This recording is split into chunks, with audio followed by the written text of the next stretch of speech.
রাসূলুল্লাহ সাল্লাল্লাহু আলাইহি ওয়াসাল্লামের ঘোষণা, আল্লাহর পয়গম্বর বলেন, ইন্না লিকুল্লি কওমিন ঈদান ওয়া হাযা ঈদুনা। প্রত্যেক কওমের জন্য ঈদ রয়েছে আর খুশির দিন রয়েছে, আর এটা হলো আমার উম্মতের জন্য ঈদের দিন। বলেন না সুবহানাল্লাহ। এই ঈদুল আযহাকে রাসূলুল্লাহ সাল্লাল্লাহু আলাইহি ওয়াসাল্লামের সামনে সাহাবায়ে কেরাম আল্লাহর রাসূলকে প্রশ্ন করলেন। ইয়া রাসূলুল্লাহ, ইয়া হাবিবাল্লাহ, এই ঈদুল আযহাটা কি?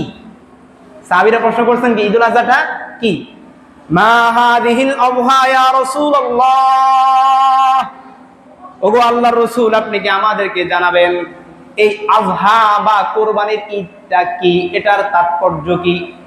রাসূল সাল্লাল্লাহু আলাইহি ওয়াসাল্লাম উত্তর করলেন, সুন্নাত আবিকুম ইব্রাহিম আলাইহিস সালাম, এটা তোমাদের পিতা, তোমাদের জাতির পিতা হযরতে ইব্রাহিম আলাইহিস সালাতু ওয়াস সালামের সুন্নাত। সাহাবীরা আবার প্রশ্ন করলেন, ইয়া রাসূলুল্লাহ, ইয়া হাবিবাল্লাহ, ক্বালু ফামা লানা ফিহা ইয়া রাসূলুল্লাহ, ওগো আল্লাহর রাসূল, এতে আমাদের লাভটা হবে কি? আমরা টাকা খরচ করে কোরবানি করব, আমাদের লাভটা হবে কি? আল্লাহর রাসূল উত্তর করলেন, ক্বালা বিকুল্লি শারাতিন হাসানা, তোমাদেরকে তোমাদের জবাইকৃত পশুর প্রত্যেকটি পশমের বিনিময়ে নেকি দেওয়া হবে।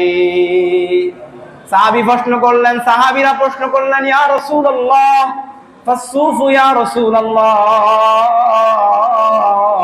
ওগো আল্লাহর রাসূল, যদি বেড়া দুম্বার পশম হয় তাহলে কি সেটার বিনিময়ে আমাদেরকে নেকি দেওয়া হবে?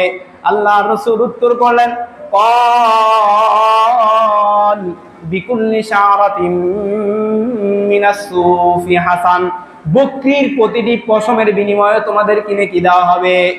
কি দেওয়া হবে? নেকি। প্রতিটি পশমের বিনিময়ে নেকি দেওয়া হবে। অন্য হাদিসের বর্ণনা এসেছে, রাসূলুল্লাহ বলেন, ওয়া আন্নাহু লা ইয়াতি ইয়াউমাল কিয়ামাতি বিকুরুনিহা ওয়া আশআরিহা ওয়া আওলাফিহা। আল্লাহর পয়গম্বর বিশ্বনবী জানায় দেয়, তোমরা যেই পশুকে আল্লাহর রাস্তায় কোরবানি করবা, আল্লাহর রাস্তায় যেই পশুকে তোমরা সোয়াইবা, আল্লাহর জন্য যেই পশুকে তোমরা কোরবানি করবা, ওই পশুর শিং, ওই পশুর খুর, ওই পশুর পা, ওই পশুর অঙ্গ পতঙ্গ যা কিছু আছে, আল্লাহ কাল কিয়ামতের দিন ওইগুলাকে হাসরের ময়দানে উঠাবে। বলেন না সুবহানাল্লাহ। এরপর আল্লাহ তাআলা জানায় দেয়, বান্দা এত প্রশ্ন কিসের, এত প্রশ্ন কিসের, এত প্রশ্ন কেন করো? এত প্রশ্ন করে তো লাভ নাই।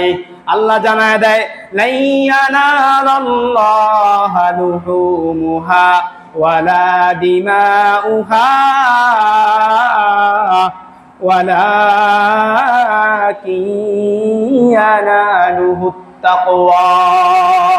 আল্লাহ জানায় দেয়, বান্দারে শোন, তুই যে গরু জবাই দিবি, তুই যে উট জবাই দিবি, তুই যে পশু জবাই দিবি, তুই যে ছাগল বকরি জবাই দিবি, তুই যে দুম্বা জবাই দিবি, তোর টাকা পয়সা, ওই ছাগলের গোশত, ওই গরুর গোশত, ওটার হাড়, ওটার মাংস, ওটার রক্ত, কোনো কিছুই আমি রবের নিকট পৌঁছাবে না।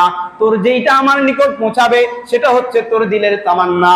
তোর নিয়ত যদি খালেস থাকে, তুই যদি একমাত্র আমি রবের জন্য করে থাকস, আমি আল্লাহ তোকে এটার যাজা নিজ হাতে দান করব। বলেন না সুবহানাল্লাহ। কে দান করবে? আল্লাহ। আল্লাহ বলে, তুমি যেটা দাও এটার গোশত তো আমার কাছে আসে না, সেটা তুমি ভক্ষণ করো।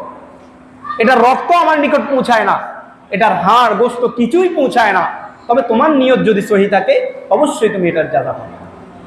আল্লাহ তাআলা আমাদেরকে বুঝার তৌফিক দান করেন। আমিন।